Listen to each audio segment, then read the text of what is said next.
은혜 받겠습니다.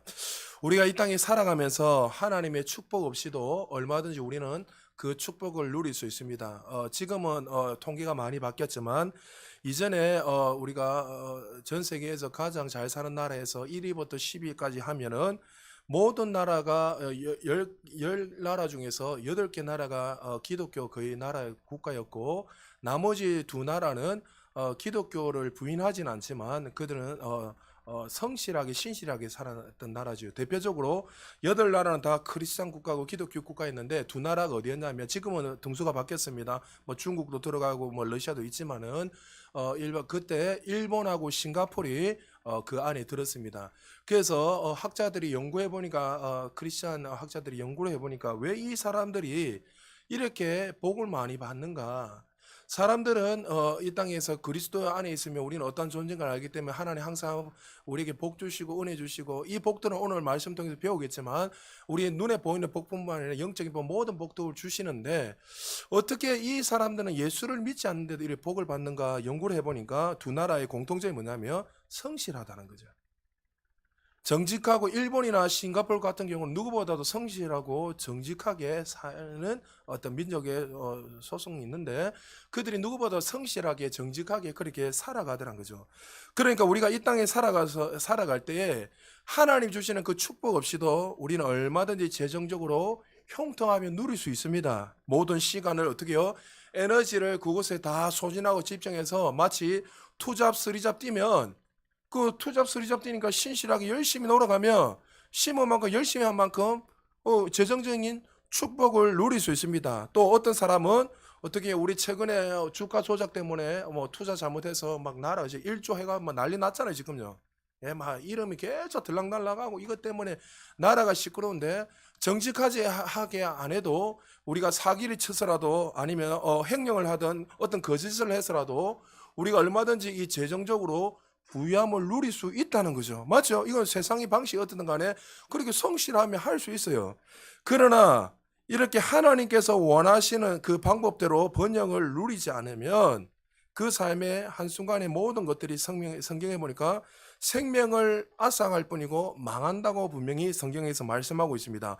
우리 잠언 1장 19절에 보면 이렇게 말씀하고 있습니다. 우리 같이 한번 읽어볼까요? 시작. 이를 탐하는 모든 자의 길은 다 이러하여 자기의 생명을 잃게 하느니라. 자, 현대어로 제가 찾아보니까 참 이 말을 재미있게 번역을 했는데 우리 현대어로 한번 읽어보겠습니다. 시작. 남 등쳐먹고 호화로운 집을 짓고 사는 자들은 다 이러하니 결국은 그 부당한 재산 때문에 목숨을 잃고 말리라. 그러니까 사기치는 사람들 결론 어떻게 해요? 처음에는 좋은 것 같지만 끝내는 그 인생이 망한다고 분명히 하나님이 말씀하고 있습니다. 이런 부정한 방법으로 세상의 방법으로 부유를 취하는 것은 쓴뿌리를 갖게 되고 또 화가 많이 일어나게 되고 피곤함과 스트레스를 더 가져다 줍니다. 왜 사기치려면 그거에 곤두 쓰고 그거에 집중하고 어떻게 사기치는 사람들 보면 머리 비상하잖아요. 어떻게 하면 떼물까? 그래서 그걸 지키기 위해서 수단과 방법을 가리지 않으니까 자신이 주인이 되어 살아가니까 그 스트레스는 말로 표현할 수 없죠. 그래서 이렇게 접근을 하고 살아가게 되면 결론은 마귀에게 문을 열게 되고 결론은 어떻게 해요? 오늘 금방 읽었던 말씀처럼 그 인생은 무너지고 망할 수밖에 없다고 합니다. 그러나 오늘 본문 말씀처럼 주님의 축복은 부여를 가져다 줄 뿐만 아니라 그의 삶에 근심이 있다 없다. 오늘 본문의 말씀처럼 근심이 없는 거예요. 하나님 주신 그 은혜와 축복들은 항상 따라 나오는 것이 뭐냐면 평강이에요. 평강, 샬롬. 할렐루야. 그래서 우리는 하나님이 주시는 그 은혜들이 무엇인지 잘 발견하고 찾아서 우리의 생각과 태도를 끊임없이 바꾸어서 우리 자꾸 축복하면은 자꾸만 물질적인 축복을 자꾸 제한하고 할 때가 만약에 그 축복을 하나님께서 말씀하지 않습니다. 단순하게 더 큰 축복이 있는데 오늘 말씀을 통해서 여러분들의 삶에 더 많은 은혜들이 부어지기를 주의 이름으로 축복합니다.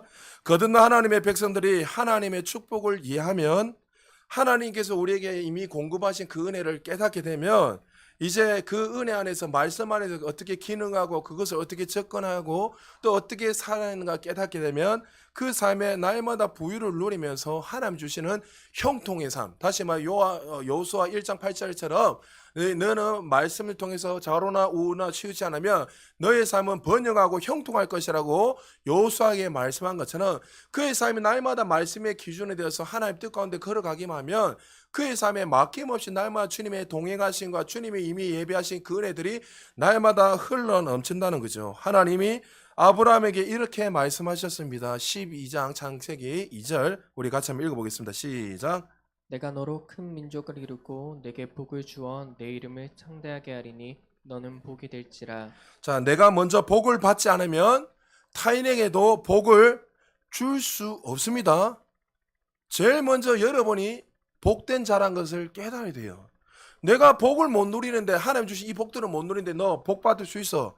제가 여러 번 이야기했지만 조영희 목사님 초창기 때 천막을 지나고 개척을 할 때 성도 몇 명 없었을 때 그 마을에 제일 유명한 알코올 중독자 전도했을 때 그 남편 아내가 날마다 두드려 맞고 남편이 알코올 중독자가 집에 오면 두드려 패고 밥상을 엎어보고 엉망진창하니까 삶에 낙이 없는 거예요. 그래서 전도하다가 막 가다 어딨나 보니까 그 여자가 날마다 울고 있길래 당신이 예수 믿으면 팔자 편다 이라는 거예요. 그러니까 도대체 예수 된 사람이 누구길래 내가 정말 팔자 펼 수 있냐고. 그래, 팔자 편다. 네 인생이 달라진다. 바뀐다. 정말 남편 때문에 고통스러운 거기에서 자유하고 내 인생이 완전히 새로워진다는 거예요.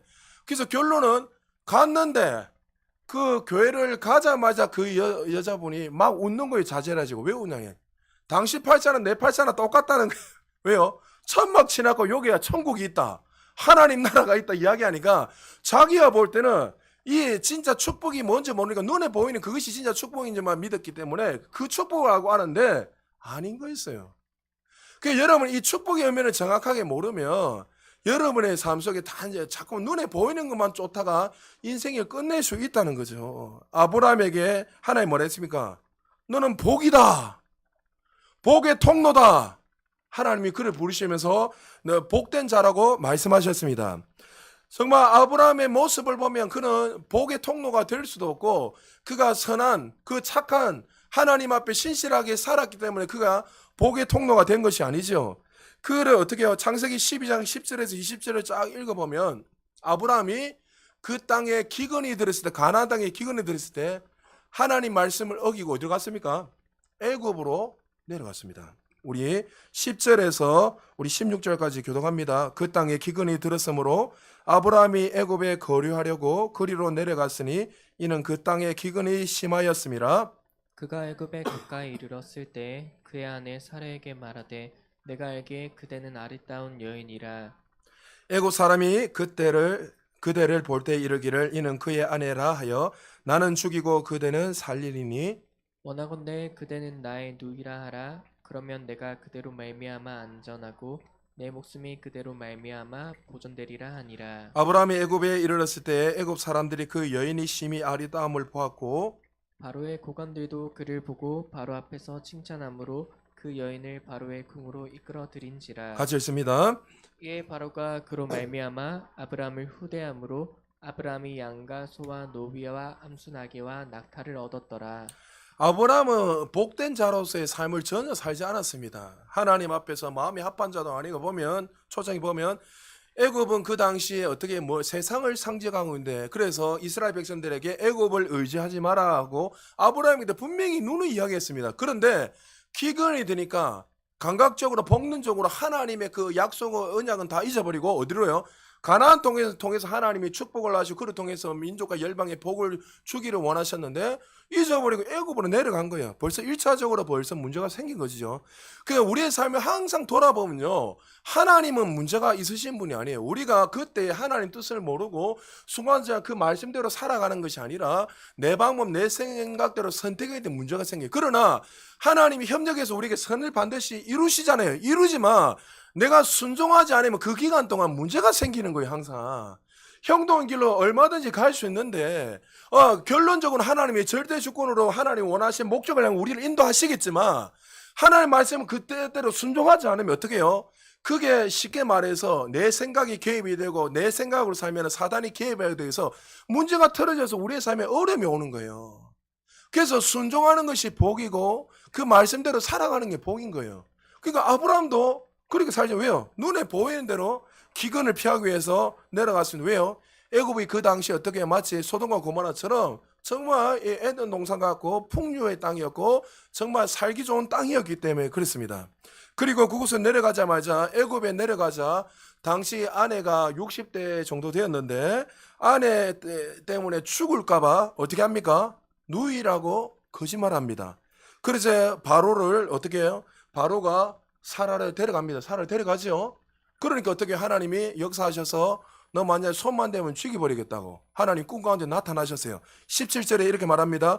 여호와께서 아브라함의 아내 사라의 일로 바로와 그 집에 큰 재앙을 내리시라. 여러분 이 일로에는 불순종을 누가 했죠? 아브라함이 했는데 당연히 하나님이 아브라함을 혼내야 되는데 아브라함을 혼내지 않고 누구를 혼냅니까? 예, 바로를 혼내고 있어요. 여러분 너무 신기하지 않습니까? 아니 아브라함을 혼내야 되는데 바로를 지금 혼내고 있습니다. 그리고 이 일을 또 반복적으로 한 번 더 하죠. 아브라함이 같은 일을 아비멜렉이라는 그라왕 아비멜렉이라는 이 왕에게도 또 사라를 자기 아내를 누이라고 속이 되죠. 창세기 20장에서 1절에서 18절을 쫙 읽어보면 누이라고 거짓말을 속입니다. 또 반복적으로 3절 제가 읽어드릴게요. 20장 3절요. 그 밤에 하나님이 아비멜렉에 현몽하시고 그에게 이르시되 내가 데려간 그 이 여인으로 말미암아 내가 죽으리니 그는 남편이 있는 여자임이라. 하나님이 누구를 책망하십니까? 아브라함, 거짓말했다 아브라함을 책망하고 혼내는 것이 아니라 아비멜렉 왕에게 꿈에 나타나서 너 손대면 죽여버리겠다. 선지자다. 그리고 나중에 보면 어떻게 됩니까? 20장 위에 밑에 쫙 읽어보면 그 집안의 여인의 태문을 다 달아버립니다. 아브라함 한 사람 거짓말 때문에 오히려 아브라함을 혼내는 것이 아니라 그 사람들의 태문을 다 닫아버린다는 거죠.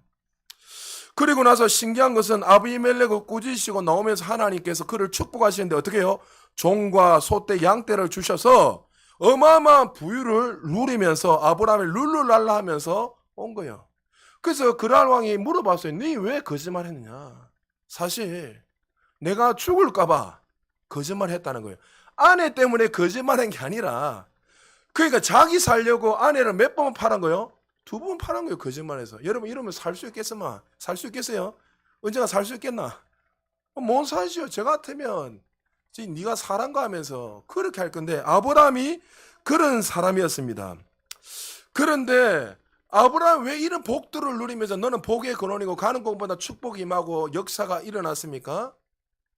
여러분 아브라함은 그의 이 정체성 다시 말해서 그는 무엇을 믿었냐면 나는 복된 자라는 것을 믿었습니다. 아브라함은 하나님이 두 번째 부르실 때 하나님이 아브라함이 너는 복의 근원이다. 너는 축복의 통로다. 여러분 아브라함이 뜻이 뭡니까? 열국의 아버지, 믿음의 아버지잖아요. 그 이름을 부를 때마다 그는 항상 어떻게 인식했을까? 너는 믿음의 아버지다. 열국의 아버지다. 너는 그런 존재다. 그런 존재다. 자신도 어떻게 해요? 그의 삶의 순간순간마다 실수하고 넘어질 수도 있었지만 그가 분명하게 믿은 것은 뭐냐면 나는 복의 통로다. 나는 복된 자라는 것을 그는 그리스도 안에서 한 번도 잊어버린 적이 없었다는 거죠. 우리가 가장 먼저 알아야 할 한 가지가 그리스도 안에서 내가 어떠한 존재인 것을 먼저 인식해야 돼요. 많은 성도님들이 교회를 다녀도 예수를 믿어도 나는 이렇게 말합니다. 나는 죄인이야. 나는 저주받은 인생이야. 내 형편 상경을 봐. 이게 무슨 복이야. 안 돼. 뭘 되겠어. 이렇게 자신의 정체성을 잊어버려. 왜요? 현실의 벽 앞에서 자꾸 현실 앞에서 동화되어서 그 삶이 이런 존재라는 것을 이야기하는 거예요. 이미 거듭날 때 나는 어떤 위치에 있고 어떤 존재인 것을 잊어버리고 현실의 벽 앞에서 계속 이야기하는 거예요. 아브라함이 복을 날마다 누리며 가는 곳마다 그 아브라함은 거부였죠. 그가 가는 곳마다 복이 흘러넘치고 계속 누릴 수 있었던 이유는 그가 잘나서 똑똑해서 아니에요. 하나님 근본적으로 하나님 복이 주셔서 했지만 그는 그리스도 안에서 내가 어떠한 존재인 것을 알았습니다. 나는 복된 자야. 따라합시다. 나는 복된 자야. 할렐루야. 여사는 축복하세요. 당신은 복된 자입니다. 축복하십시오. 시작. 아브라함은 자신이 축복받은 자라는 것을 믿었습니다. 그래서 창세기 13장에 보면 여러분 이 설교했잖아요. 조카 롯과 앉아 다투는 장면이 나오잖아요. 목동끼리. 그 하나님이 복을 주셔서 어마어마한 축복을 주셔서 가는 곳곳마다 축복의 문이 그냥 열리는 거예요. 가는 곳곳마다. 그러니까 조카 롯과 이제 아브라함이 어마어마하게 부유를 누리니까 한 공간에서 이 목적지에서 마음껏 양떼를 이렇게 먹일 수 없으니까 이제 조직 개편을 해서 서로 우리가 좀 떨어져 살자. 하나님이 어마어마하게 축복을 주지 않았냐. 그리고 나서 그에게 어떻게 말합니까? 조카에게 먼저 너 택해라야 합니다. 네가 동쪽을 택하면 나는 서쪽을 택하고 네가 좌를 택하면 나는 우를 택하고 네가 만약에 애굽을 택하면 나는 반대편을 택하고 네가 소돔과 고모를 택하면 또 내가 반대편으로 택할 것이다. 여러분 이게 말이 됩니까? 아니 우리가 우리 짐승을 키우고 가축을 키우는 그 고대 근의 팔레스타인 지역의 양떼를 목축하는 이 목동들은 비옥한 땅 정말 좋은 땅이 얼마나 절대적으로 짐승에게 필요하다는 사실을 자기들은 잘 알고 있습니다. 그 당시에 유목민이었던 이 아브라함은 누구보다도 목축지가 그에게는 절대적으로 필요하고 좋은 땅뿐만이 아니라 비옥한 땅이 절대적으로 필요하고 자신의 인생을 좌지우지한다는 것을 알고 있었습니다. 그런데 왜 아브라함은 그렇게 말하지 않고 네가 동을 택하면 나는 서를 택하겠다. 네가 앞으로 가면 나는 뒤로 가겠다. 왜 그렇게 말했을까요? 내가 축복된 자란 것을 알았기 때문입니다. 여러분, 아브라함은 그가 바라본 것은 자연적인 것들을 본 것이 아니라 아브라함은 따라합시다. 하나님이 나의 공급자인 것을 믿었다. 할렐루야. 그는요 절대적으로 믿었습니다. 그가 실수하고 넘어지는 한이 있더라도 그의 삶 속에서 의심하지 않고 여전히 신뢰하고 믿는 이유는 뭐냐면 하나님이 그에게 주셨던 은혜들, 내가 그리스도 안에서 내가 어떤 존재가 되었다는 이 사실을 한 번도 흐트림 없이 그 사실을 믿었다는 거예요. 그래서 창세기 13장 14절에서 18절에 보면 이렇게 말합니다. 한 절씩 교독합니다. 롯이 아브라함을 떠난 후에 여호와께서 아브라함에게 이르시되 너는 눈을 들어 너 있는 곳에서 북쪽과 남쪽 그리고 동쪽과 서쪽을 바라보고 보이는 땅은 내가 너와 내 자손에게 주리니 영원히 이르리라. 내가 내 자손이 땅에 티끌 갖게 하리니 사람이 땅에 티끌을 능히 셀 수 있을진데 내 자손도 세리라. 너는 일어나 그 땅을 종과 횡으로 두루 다녀보라. 내가 그것을 내게 주리라. 같이 읽겠습니다. 예, 아브라함이 장막을 옮겨 헤브론에 있는 만물의 상수리 숲불에 이르러 거주하며 거기서 여호와를 위하여 제단을 쌓았더라. 아멘. 아브라함은 자신이 축복된 자라는 것을 한 번도 의심해 본 적도 없고 축복된 자라는 것을 믿었습니다. 마치 조카 롯에게 이렇게 말한 겁니다. 내가 원하는 건 뭐 네 마음대로 마음껏 골라라. 네가 원하는 거 좋은 땅, 비옥 땅 마음껏 골라라. 내가 반대로 가든 어디 가든 나는 이미 잘 될 수밖에 없다. 왜? 나의 공급자는 하나님이시기 때문에. 여러분 이 사실을 믿어야 되는 거예요. 많은 사람들이 현실의 벽 앞에 이 사실을 믿지 않고 무너지기 때문에 많은 사람들이 하나님 주시는 이미 주신 그 은혜들을 누릴 수 없다는 거죠. 이 사실이 레마로 와요. 여러분의 그 마이너스 통장이 여러분 삶에 지금 막 제한된 사람들이 풀어지는 거예요. 지금 지적 동의로 아멘 아멘 하다가 어느 날 여러분들이 그렇게 계속 행하고 살아가다 보면 이것이 정말 레마로 와서 그 사실이 믿어지면 그때부터 부유가 흘러 넘치는 거예요. 많은 사람들이 이 사실을 안 믿기 때문에 다스리는 삶이 아니라 끌려다니는 인생이 되는 거예요. 여러분 다스린 자가 되시기를 주의 이름으로 축복합니다. 오늘날로 말하면 이렇게 비유할 수 있습니다. 어떤 영업사원들이 있는데 두 사람의 영업사원이 있는데 한쪽은 그냥 가면 되는 곳이에요. 한쪽은 진짜 안 되는 곳이에요. 그래서 이 두 사원을 가지고 택하를 하면 당연히 어디 택하 잘 되는 거에 하지 않겠습니까? 근데 한 사원이 갑자기 이렇게 이야기하는 거예요. 니 택해라. 네가 원하는 대로 마음껏 택해라. 나는 그 신경 쓸 필요 없다. 그리고 나서 그 친구는 이렇게 이야기해요. 나는 어디를 택하든 잘 될 수밖에 없는 이유가 하나님이 나를 축복하시고 나는 하나님이 나의 공급자이시기 때문에 된다. 할렐루야. 그래서 여러분 미지의 땅에 어디를 가더라도 되는 거예요. 여러분 우리 교회도 될 수밖에 없는 게 여러분 신기하지 않습니까? 우리 교회 가까이 있는 분들이 별로 없어요. 여러분 우리 종덕이 멀로 포항에서 여기까지 옵니까 여러분? 한 1시간 40분 걸리는데 여러분 종독이도 간증을 하는데 얼마나 제가 은혜가 되는지. 여러분 하나님 살아계세요. 할렐루야. 우리는 이런 존재가 돼. 내가 복됐된 존재. 내가 만약에 무인되고 하더라도 우리는 잘 될 수밖에 없는 거예요. 할렐루야. 왜 우리는 그 하나님이 우리의 공급자이시기 때문에 우리를 먹이시고 입히실 뿐만 아니라 이미 우리에게 복된 존재로 우리를 부르시고 세우셨기 때문에 아브라함은 그 사실을 분명하게 믿었다는 거죠. 창세기 13장에서 알 수 있는 것은 아브라함은 축복을 믿었고 그로 인해 형통했다는 것입니다. 그 다음 장에서 그의 집에서 나고 자란 훈련받은 318명을 데리고 최초의 고대 군동 전쟁을 일으키잖아요.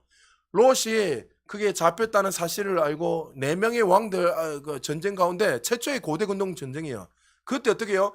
318명이 어떤 18명이죠? 거기에서 자라고 태어나고 먹이고 입히고 가르쳤던 318명을 아브라함이 데리고 와서 그 고대 군동 전쟁에 들어가요. 여러분 318명을 지금 데리고 왔다는 것은 뭐예요? 그가 어릴 때부터 자라고 먹이고 했다는 말은 뭡니까? 거기서 아버지도 있을 것이고 어머니도 있을 것이고 뭐 또 결혼한 사람들은 뭐 자녀도 있을 거 다양하게 있을 거잖아요. 그러면 최소 아브라함에게 종이 몇 명요? 1000명 이상 있었다는 거예요. 아브라함이 이렇게 어마어마하게 복을 누렸습니다. 그게 들어가서 어떻게 해요? 이 전쟁에서 아브라함이 승리합니다. 그가 복된 자이기 때문에 승리한 거예요. 어떻게 그 수많은 전쟁 가운데 318명을 데리고 들어갔는데 전쟁에서 내 나라가 싸우고 있는데 어떻게 승리할 수 있습니까? 근데 이겼어요. 그런데 더 놀라운 사실은 전쟁에서 거두들인 전리품이 어마어마할 거 아닙니까? 어마어마한데 그거 어떻게 해요? 이 전리품을 그냥 이 멜기세덱에게 10분의 1만 떼주고 이름도 없고 족보가 없다. 예수 그리스도를 예표하죠. 이름도 없고 족보도 없고 있는 그 멜기세덱에 떼주고 나머지는 어떻게 해요? 소돔 왕에게 니 다 해라 줘버립니다. 자, 맞는지 확인해 볼까요? 창세기 14장 22절 23절 우리 같이 한번 읽어보겠습니다. 시작. 아브라함이 소돔 왕에게 이르되 천지의 주제시요 지극히 높으신 하나님 여호와께 내가 손을 들어 맹세하노니 내 말이 내가 아브라함으로 치부하게 하였다 할까 하여 내게 속한 것은 실한 노릇나 들배끈 한 가닥도 내가 가지지 아니하리라. 여러분 소돔 왕도 아브라함을 찬양하지 않고 누굴 찬양해요? 천지의 주제신 하나님을 찬양하고 있어요. 그 전쟁이 누구에게 속했고 아브라함이 승승장구하고 복을 받을 수밖에 없는 이유가 여기 있는 거예요. 내게 속한 것은 실 하나 오르간이나 들매끈 한 가닥도 내가 취하지 않겠다. 그 이유가 뭡니까? 아브라함이 취하지 않은 이유는 하나님이 나의 공급자인 사실을 그는 절대적으로 믿었습니다. 정복자가 전리품을 취하는 것은 당연한 일인데 그러나 아브라함은 그 어마어마한 전리품을 취하지 않고 오히려 어떻게 해요? 모든 사람들에게 다 돌려줬습니다. 왜 그렇습니까? 그의 믿음이 어디에 있습니까? 하나님께 있기 때문에 나는 복의 근원이다. 나는 복의 통로다.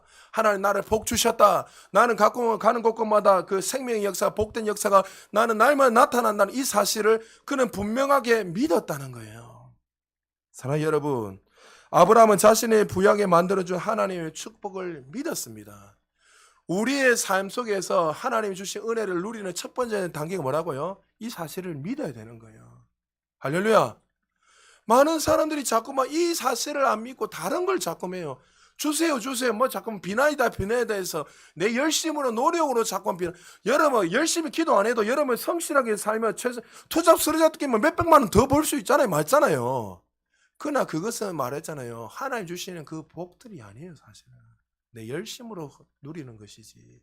그것은 어떻게 해요? 빵꾸가 나고 여러분 마치 밑 빠진 독에 물을 붓는 격이고 나중에 내가 거짓말하고 부정부패를 하고 뭐 없던 짓 하면 인생은 뭐 끝내는 망하게 된다고 보면 오늘 성경에서 말씀하고 있잖아요. 그러나 하나님께서 주시는 이 복들이 어떤 것인지 분명히 알고 여러분이 하나님이 우리에게 복 주시는 분이라는 이 사실을 분명히 믿고 내가 그리스도 안에서 내가 이미 그런 축복된 자라는 사실을 분명히 믿게 되면 우리의 삶 속에서 아브라함처럼 가는 곳곳마다 그런 생명의 역사 축복된 삶이 끊임없이 나타난다는 거죠. 할렐루야. 여러분 자꾸만 무슨 TV를 보면서 불안해하고 두려워하고 뭐 때문에 그걸 집중하지 마세요. 제발. 그런 것들에 자꾸만 집중하면 어떻게 두려움이 들어오게 되고 엄습하게 되고 눌리게 되고 내일에 대해서 염려하게 되고 걱정하게 되고 똑같이 신앙생활을 하는데 어제도 한 집사님이 아침 일찍 우리 교인 아닙니다. 연락 오셔가지고 궁금한 거 전화 오셨는데 그분이 한 달에 한 4, 5천만 원씩 벌어요. 그 집사님이. 그냥 이런저런 이야기하다 저한테 궁금해서 물어보시다가 이런저런 이야기하다가 그분이 이런 이야기하는 거예요. 목사님, 하나님이 저한테 이 사업을 주신 거, 그분이 한 52 정도 된 분인데 이 사업을 주신 것은 정말 하나님이 나를 통해서 축복을 흘려보내기 위해서 이 사업을 주셨다는 거예요. 그러니까 그 사실을 너무나 분명하게 믿으니까 그의 삶 속에 하는 곳마다 되는 거예요. 그냥 그 경영이 그냥 아이고 13이 할렐루야 하면서. 그러니까 우리의 공급자가 누군가를 분명하게 믿고 똑같은 하나님을 믿는데 한 부류의 사람은 내 열심을 노력을 뭔가 자꾸 하고 열심히 하면 어느 정도 그 열심대로 할 수는 있겠죠. 그러나 어떻게 해요? 어느 순간에 내 열심히 한계를 딱 닫으면 무너지잖아요. 항상. 그러니까 내일에 또 염려하는 거예요. 또. 근데 한 분류의 사람은 어떻게 해요? 하나님이 나의 공급자 사실 믿으니까 어떻게 해요? 모든 그 어려움과 똑같은 가게를 열어놨는데도 그 사람들이 어떻게 해요? 다 이쪽으로 오는 이쪽으로 그냥 자기 쪽으로. 할렐루야. 하나님 살아계세요. 여러분이 어떤 존재라는 것을 믿고 또 믿고 그 앉아 믿습니다 이게 아니라 믿으면 반드시 따라 나오는 반응이 있어야 되는 거예요. 그렇게 행해야 돼요. 살아가야 돼요. 신실하게. 여러분 잘 보십시오. 잠언 10장 22절에 여러분 우리 오늘 본문 읽었지만 현대어로 한번 읽어볼까요? 현대어로 잠언 10장 22절 같이 읽겠습니다. 시작. 사람이 땀 흘리며 애쓴다고 부자가 되겠느냐? 자, 현대어 재밌죠? 사람이 땀 흘리고 애쓴다 부자 되나? 그 다음에 읽어봅시다. 시작. 오직 여호와께서 복 주셔야 부자가 되는 법. 할렐루야. 여러분 우리가 땀 흘려 애쓰면 부자가 되고 부유를 누린 것이 아니라 복의 근원 대신 그 하나님이 우리의 복의 근원 그 사실이 믿고 살아갈 때 그 문들이 열리는 거예요. 이 복은 그냥 단순히 물질의 복만 이야기하는 게 아니에요. 여러분 건강의 복, 여러분 자녀의 복도 우리의 모든 삶 속에 그 모든 평강, 기쁨 이 모든 것들이 다 포함되는 거예요. 할렐루야. 하나님이 우리를 축복하셨습니다. 신명기 15장 6절 같이 한번 읽어볼까요? 시작. 내 하나님 여호와께서 내게 허락하신 대로 내게 복을 주시리니 내가 여러 나라에 꾸어 줄지라도 너는 꾸지 아니하겠고 내가 여러 나라를 통치할지라도 너는 통치를 당하지 아니하리라. 할렐루야. 하나님이 이스라엘 백성들에게 이야기 우리에게 동일하시는 뭐예요? 너는 복이다. 너희들은 복이다. 복. 내가 복이기 때문에 너희는 복된 자들이야. 하면서 그 다음에 뭐입니까? 너희는 꾸는 인생이 아니라 주는 인생이다. 할렐루야. 너는 다스림을 받는 인생이 아니라 통치하는 인생이다. 할렐루야. 이것이 우리의 존재고 우리의 정체성이란 거예요. 여러분 이 사실을 오늘 그대로 믿고 살아가시기를 지금 축복합니다. 우리의 인생은 다스림 받는 인생이 아니라 이제 다스린 자로서 우리를 부르셨다는 거죠. 우리가 하나님이 이미 공급하신 그 은혜를 믿고 나간다면 영적인 법칙에 연합하고 협력하여 내 생각을 바꾸고 태도를 바꾸고 말씀 가운데 바꾸고 나아가기만 한다면 항상 말씀이 말하는 대로 우리는 좋은 결과를 좋은 열매들을 먹으며 누리며 살게 된다는 사실을 인식하시기 바랍니다. 우리의 삶이 내가 원하는 대로 펼쳐지지 않아도 여전히 우리가 축복된 자라는 사실을 믿으시기 바랍니다. 왜요? 우리가 그리스도 안에 복된 자이기 때문에. 그래서 하나님 우리에게 말씀하는 게 뭐예요? 너는 복된 자야. 너는 복이야. 너는 생명이야. 너희는 능력이야. 하나님의 영광의 트로피야. 하나님 우리에게 계속 말씀하시는데 우리는 어떻게 해요? 이 사실을 안 믿는 거예요. 내가 감히 어떻게 내 꼬라지를 보세요. 내 꼬라지. 여러분이 자꾸 눈에 보이는 그 육신적인 꼬라지를 자꾸 보면서 내가 무슨 그런 존재야. 여러분 그런 사실을 믿고 고백하기 때문에 여러분 삶에 그런 은혜들이 부어지지 않는 거예요. 저는요 수없이 복받은 사람들 많이 물질의 복뿐만이 아니라 자녀들이 그냥 잘 되는 복들. 부정교회 저희 집안하고 사돈인데 그 부정 기도원을 세우신 장로님이 있습니다. 그 원로 장로님. 그 장로님 하여튼 부정 기도원을 세우고 초창기 때 자기 있는 집들을 다 붓고 하여튼 일본을 왔다 갔다 하면서 도자기나 이렇게 골동물 팔고 그리고 또 우리 조카니까 알 거예요. 그런데 그 집은요 그렇게 열심히 성실하게 살아가는데 자녀들 지금 다 잘 돼 있어요. 자녀들도 다 잘 되고 의사로 다 잘 돼 있고 또 외국에서 박사학위를 받고 나름대로 다 믿음 생활 잘하면서 신실하게. 그러니까 그는 복들이 그냥 흐르는 것이 아니에요. 그들이 무슨 복을 받으려 했겠습니까? 복 대신 주님 앞에 감사해서 성실하게 그렇게 신실하게 섬기며 살아가니까 그 이미 복 대신 그 하나님이 그 복들을 계속 자손 대대로 흘러서 계속 누리며 살아가는 거예요. 제가 보니까 그 조카들도 후손들에도 자기들이 잘해서 복 받는 게 아니에요. 사실 내가 볼 때 어떤 놈은 신앙생활 대충 하는 놈들도 있어요, 실제로. 그런데 그렇게 은혜를 누리고 가는 곳마다 그런 문들이 열리는 것들이 그 윗때보다 그냥 하나님이 복에 거는 것을 믿고 그렇게 성실하게 신실하게 하나님 앞에 헌신하며 살아가니까 그 복들이 자손 대대로 그냥 흘러서 계속 받는 거예요. 그러니까 우리 부모님들도 자녀들한테 믿음의 유산을 남겨야 돼요. 다른 걸 남기는 것이 아니라. 삶을 통해서 너희들이 이렇게 살아가면 먼저 내가 복을 누리는 자가 돼요. 할렐루야. 내가 복을 누려야 사람들한테 이야기할 수 있어요. 나는 막 개파처럼 살아가는데 너 이렇게 살면 복 받을 거야. 아이들이 믿겠습니까? 안 믿죠. 우리가 먼저 그런 존재라는 것을 인식을 하고 끊임없이 그 복들을 계속 누리면서 흘려보낼 때 자손 대대가 그런 은혜들을 누리며 살아간다는 거죠. 여러분, 제일 먼저 내가 복된 자란 것을 믿으시기를 바랍니다. 그리고 또 한 가지 우리가 알아야 될 것은 축복은 단순한 물질이 아닙니다. 축복은 하나님께서 우리에게 말씀으로 선포하신 그 은혜입니다. 은혜. 네가 어떠한 존재가 되었다는 그 은혜를 그것이 진정한 축복이고 복이라는 거죠. 자, 갈라디아서 3장 13절에서 14절 같이 한번 읽어보겠습니다. 시작. 그리스도께서 우리를 위하여 저주를 받은 바 되사 율법의 저주에서 우리를 속량하셨으니 기록된 바 나무에 달린 자마다 저주 아래에 있는 자라 하였음이라.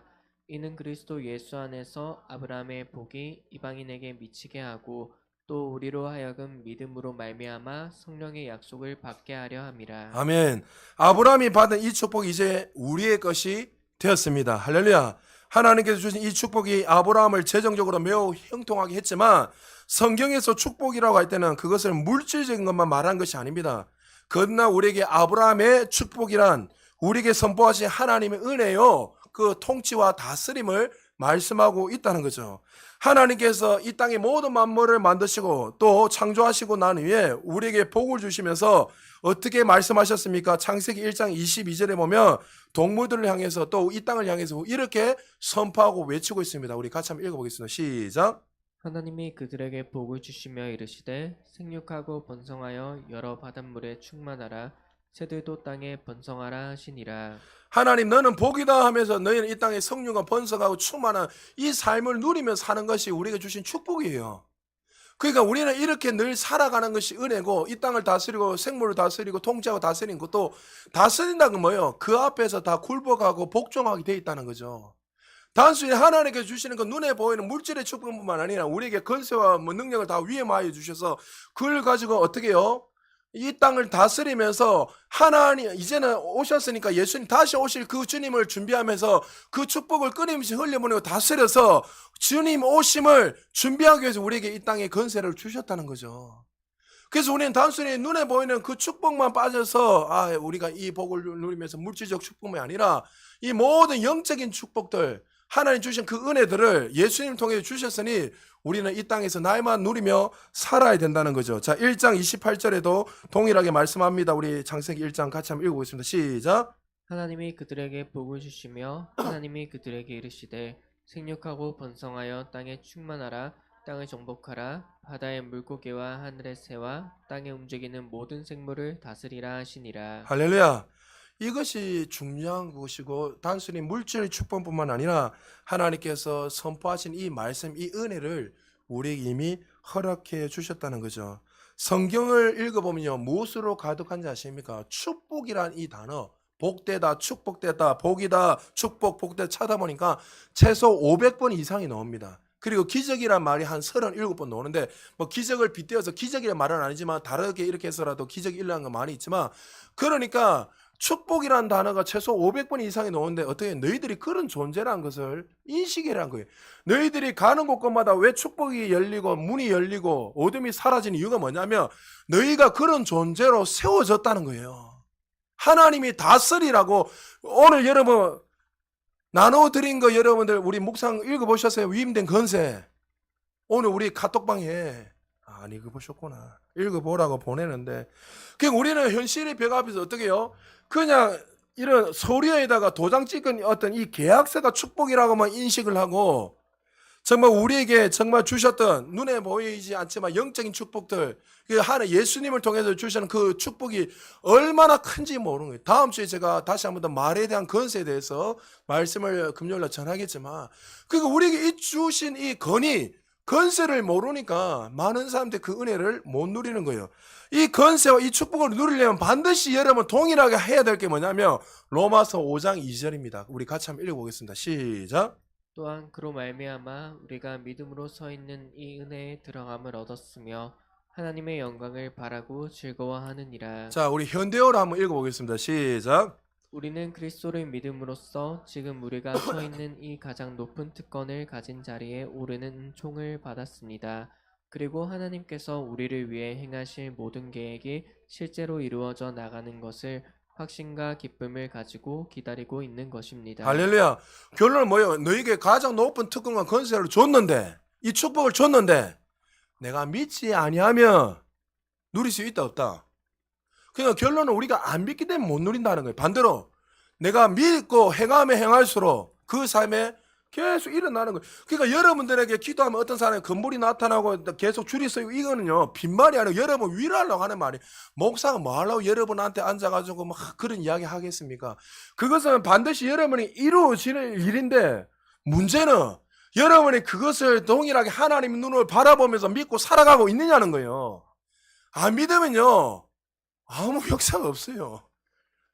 하나님이 쉽게 말해서 하나님께서 여러분 어떤 사람에게 건물을 주게 약속을 했잖아요. 그 건물이 반면 온단 말이죠. 그러면 내가 이것을 믿고 믿어지면은 날마다 기대하고 그것을 향해서 여러분 성실하게 어떻게 그 소망하면서 바라보면 살아갈 거 아닙니까? 그러면 그것이 빨리 이루어지겠지만 반대로 이 사실을 믿지 않으면 어떻게 해요? 빙글빙글 돌다 그냥 가는 거예요. 저도 여러분에게 말씀드렸잖아요. 제가 기도하면서 하나님 이런 일을 하겠다고 하시지만 저는 사실 그때 뭐 하나님 이렇게 하시겠나.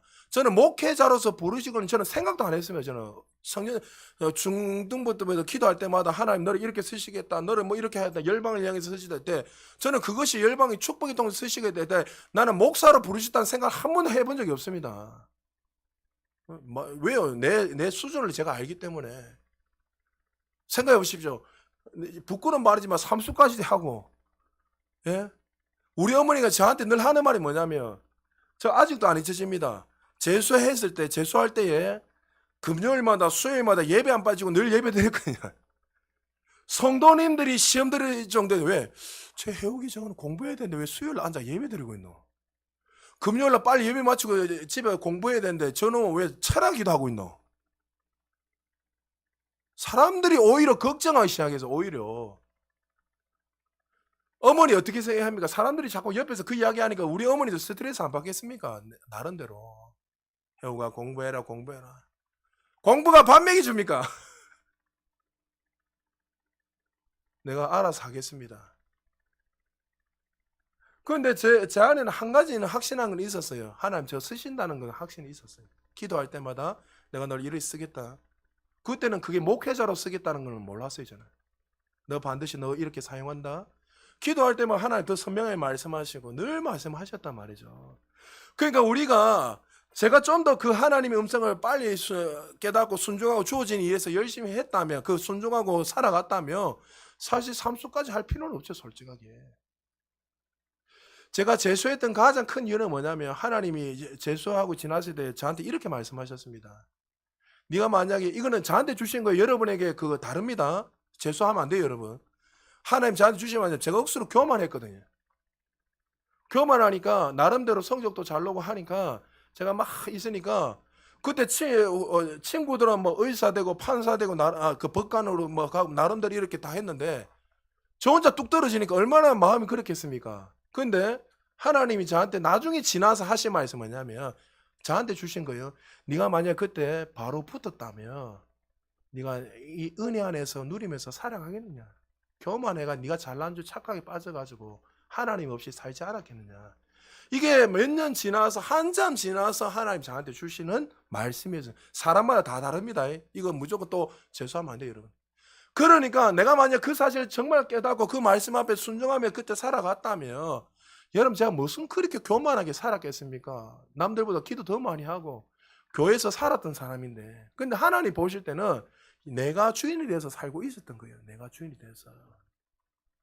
그러니까 여러분 우리가 이 사실을 믿지 않으면 하나님께서 이미 주신 이 축복된 은혜들을 누릴 수 없다는 거죠.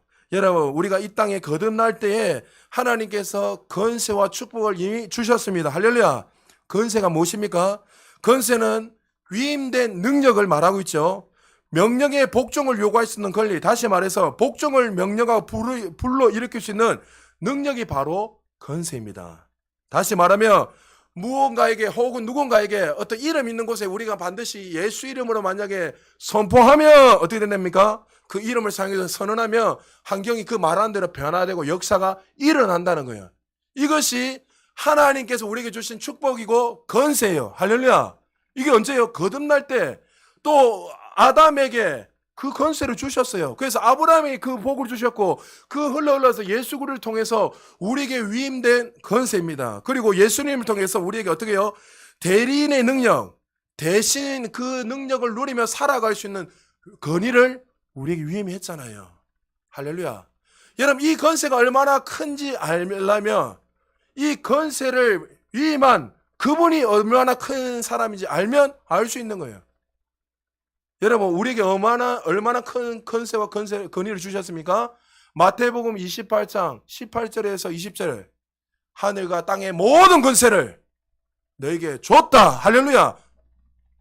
예수님의 이름 앞에서 그것이 축복이 축복. 단순히 여러분 축복은 물질에만 제한된 게 아니에요. 여러분 자꾸 물질에만 자꾸 집중합니까? 내가 어떤 위치인 걸 알고 내가 어떤 존재인 걸 알았다면 이제부터 또 여러분 하나님이 거듭난 자에게 이 권위를 건세를 다 위임하셨잖아요. 대리자로서. 그럼 여러분들 이 복음을 해서 주님의 나라의 영광을 위해서 이제 여러분이 대단한 것은 여러분 지난주도 이야기했지만 만약 마이너스가 되어 있다면 이렇게 선포하세요. 이제 나는 이건 받아들일 수 없다. 나는 복이다. 내 안에 하나님의 생명이 있다. 이제 이 모든 물질 막히는 것들은 예수님 명하나니 다 떨어져 나갈지어다 선포하고 이제 물질은 돌아올지어다. 재정은 회복될지어다. 나는 복된 자이기 때문에 재정은 돌아올지어다 선포하십시오. 할렐루야. 반드시 돌아옵니다, 여러분. 여러분의 인생을 그렇게 하나님 주신 이 축복된 자로서 누리며 살아가는 거예요. 아둥바둥 불안하면서 두려워. 하나님 주셨는데 은혜를 주셨는데 왜 그 은혜를 못 누리며 살아가고 있습니까? 여러분 동물들조차도 왜 두려워하면 여러분 혹시 동물 가운데 트라우마 가진 분들 있습니까? 서모 목사님이 있어요. 서 목사님. 예, 서모 목사님이 개 먹으면 도망갑니다. 제가 아직도 안 잊혀지는 게 저는 분명히 그 이름 이야기 안 해서 서모 목사님입니다. 제가 동북에 있었을 때 아직도 안 잊혀집니다. 같이 교제하고 또 신방 갔다가 좀 밤늦게 이렇게 또 교제하고 이렇게 하면서 동북회를 가고 있는데 큰 개 한 마리가 제 앞에 막 달려서 저도 막 깜짝 놀래가 달려왔는데 같이 가던 서질 목사 안 보이는 거예요. 알고 보니까 개가 오니까 지 혼자 살라고 빙 돌려가 한 바퀴 돌아가지고 어릴 때 개에 대한 트라우마가 있는 거예요. 트라우마. 지금도 많이 나아졌지만 그래도 근데 오늘 이 말씀을 믿어지면 개도 다스릴 수 있어요. 자, 우리 창세기 9장 1절에서 2절 우리 같이 한번 읽어볼까요? 시작. 하나님이 노아와 그 아들들에게 복을 주시며 그들에게 이르시되 생육하고 번성하여 땅에 충만하라. 땅의 모든 짐승과 공중의 모든 새와 땅에 기는 모든 것과 바다의 물고기와 너희를 두려워하며 너희를 무서워하리니 이것들은 너희의 손에 붙였음이니라. 할렐루야. 이미 하나님께서 이 땅을 다스리고 동물들이 우리를 두려워하고 환경들 다른 사람 여기 마귀도 포함 다 그런 자들이 오히려 우리를 두려워하지 우리는 두려워할 대상이 아닌 거예요. 여러분 사실 아무리 정말 사나운 짐승이라 하더라도 정말 우리가 이 말씀을 절대적으로 믿으면 정말 믿으면 그 짐승이 우리를 두려워합니다. 여러분 안 믿기시죠? 목사님 사자 앞에 한번 가보세요. 믿어지면 두려워합니다. 근데 우리는 어떻게 해요? 이 말씀 앞에서 또 어떻게 해요? 우리가 판단하잖아요. 맞죠? 에이, 그래도 하나님, 그 사람 진성 앞에서 우리가 도망가야죠. 그래, 지혜롭게 할 필요는 있죠. 그러나 성경은 그렇게 말하지 않습니다.